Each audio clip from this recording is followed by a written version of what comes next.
My name's Tristan Petrash, and before we get into it, I just want to give a huge shout out and a thank you to my two newest monthly donors, Janine Loomis and Nadine. You both are amazingly awesome, but don't just take my word for it. Dax thinks you're pretty awesome too. Maisie thinks you're awesome too. Now, if you haven't seen my last episode and you're wondering why I haven't posted anything for a few weeks, definitely go check that out. In that channel update, I kind of go over everything and explain why my schedule is going to be a little inconsistent, at least for the next little bit. But with all that out of the way, as some of you already know, I was in Montreal last month. And while I should have been eating the quintessential Montreal food like poutine and Montreal smoked meat sandwiches, I ended up just eating a ton of Asian food, mostly because our hotel was literally 2 blocks from Chinatown. But arguably the highlight of the entire trip, food-wise at least, was this really awesome Vietnamese place, where I had the most incredible bowl of pho of my entire life. So today we're gonna make one of my absolute favorite soups of all time. Pho, pronounced pho. To start, you'll need 2 things, bones and lots of them, and some sort of beef. I'm using a combination of leg bones, short ribs, beef scraps I had in my freezer, and this piece of sirloin, but ultimately it doesn't matter what you use. You can go fairly cheap with this if you want. The only thing to keep in mind is you want a bit of meat still attached to the bone, otherwise your broth won't have as much beefy flavor, defeating the purpose of the pho. Now, as far as what to make the pho in, you can go the classic stockpot route, but a trick to making a well-rounded broth in a shorter period of time is by using a wider, shallower pan like my trusty cast iron Dutch oven. And that's because you'll have more surface area, meaning you'll use less water, but all of the bones and meat will stay submerged the entire time, extracting as much flavor from them as possible. Work smart, not hard.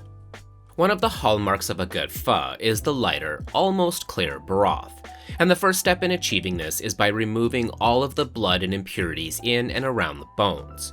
The simplest way to do this is by boiling them for a good 5 to 10 minutes.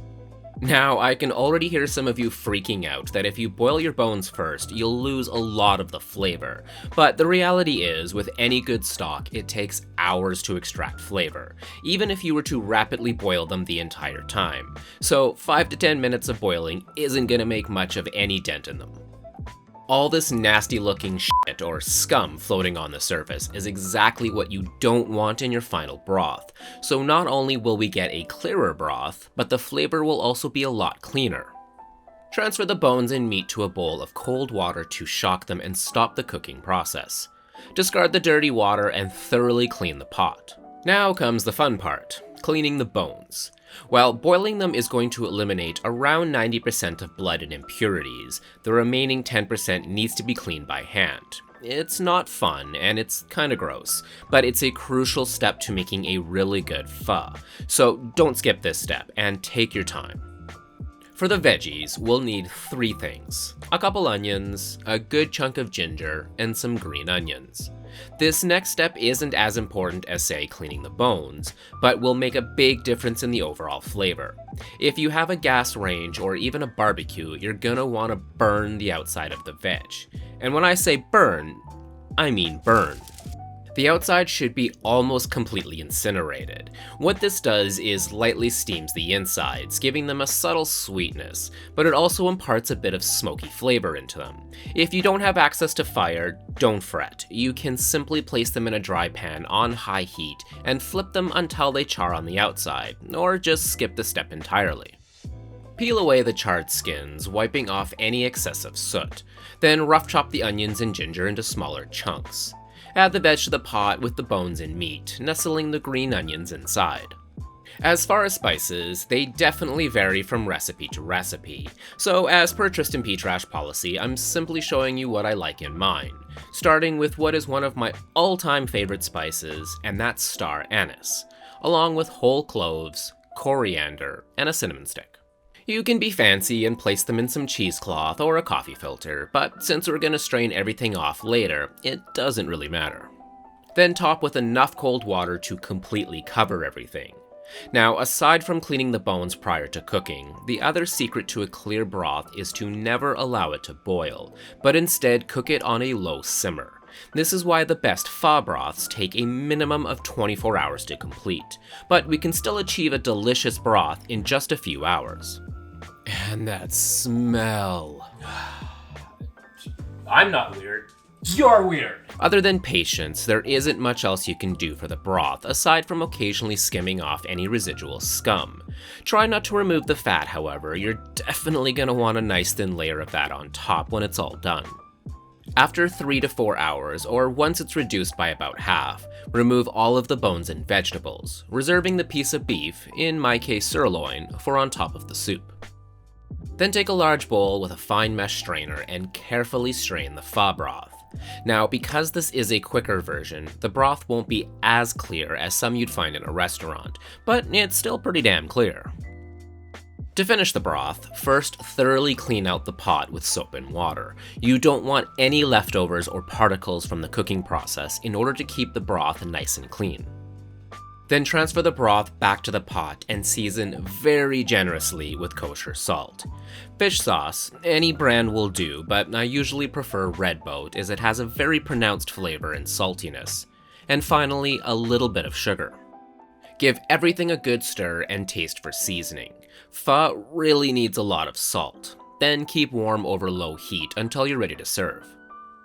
For the noodles, rice are the nood of choice for pho, and while normally I'd list off some substitutions, you can literally get these anywhere. Before moving to Winnipeg with a population of 750,000 people, I lived briefly in a small town of just under 15,000, and still had no issues finding them. They're easy enough to prep. Add them to a large heat-proof bowl and cover with boiling water. This method takes a bit of time, but you won't run the risk of overcooking them, which happens pretty quickly with rice noodles. As for toppings, you can, of course, have your pho however you'd like. You do you. But for me, it's as simple as some thinly sliced red or white onion and some thinly sliced green onion. In addition to the cooked beef that I'm just gonna thinly slice, I also have another piece of raw sirloin that I've had in the fridge. You want to remove any fat or connective tissue first, since the beef will only be lightly cooked when we pour over the hot broth. Nothing will have a chance to break down or render.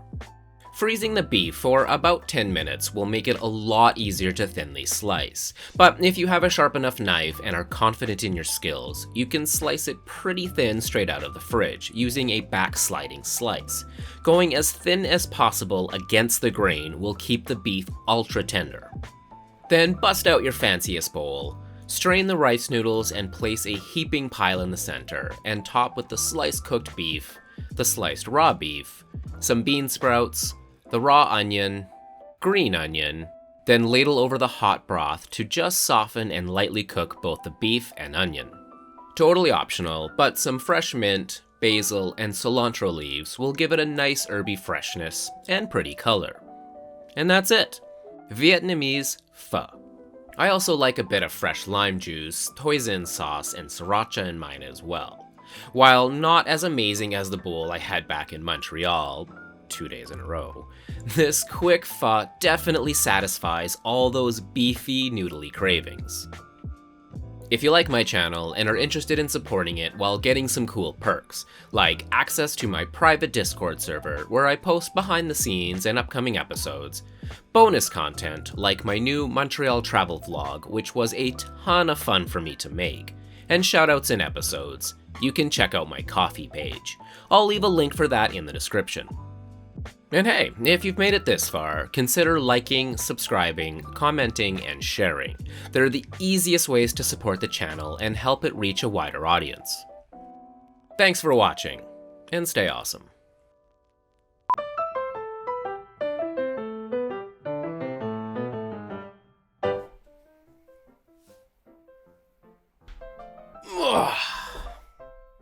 Dax thinks you're pretty awesome too.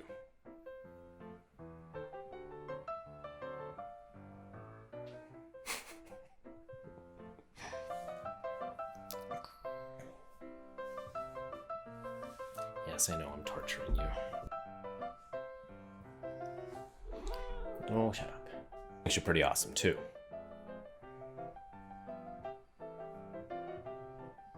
You can stop digging your claws into me anytime now.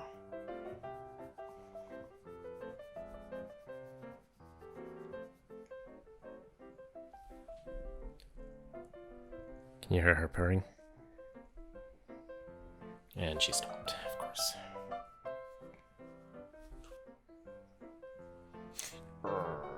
Okay. Oh, shut up. God, you are hairy.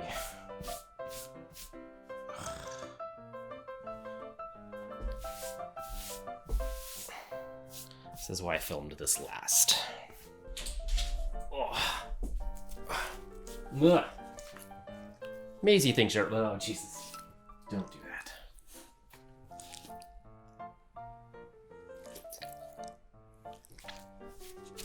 Stop. Maisie thinks you're... Ugh.